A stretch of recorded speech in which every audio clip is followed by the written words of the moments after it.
Nandito na naman tayo sa Mojicorito kasi may tinag po tayong Filipino friend at natagpuan at namataan natin ang dalawang maliwanag na objects na ito in the sky. Ayan, diba? So this brighter one is actually a planet. It's Venus. Diba? Ang galing, amazing. At yung katabi niya, yun naman ang Jupiter.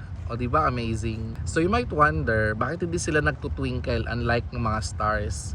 Actually, ang dahilan niyan is yung presence ng atmosphere natin na nagkokos ng refraction.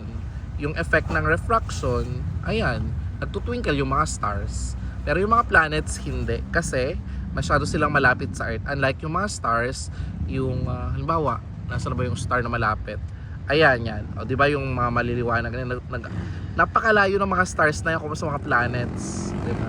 So yung liwanag na nanggagaling sa mga stars na yan, very thin rays of light lang na madaling mag-bend or ma-refract kapag nag-travel na in space. So pagpasok nila dito sa Earth, para silang mga yung rays of light, imagine mo parang lasing, sa halip na ang lakad ay diretsyo, sila ay pagewang-gewang. Parang ganun yung liwanag.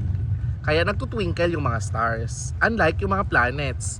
Kasi yung mga planets sobrang lapit lang dito sa Earth. Kumbaga yung liwanag nila parang kung ikukumpara natin parang ang liwanag ng star raindrops, maninipis, 'di ba?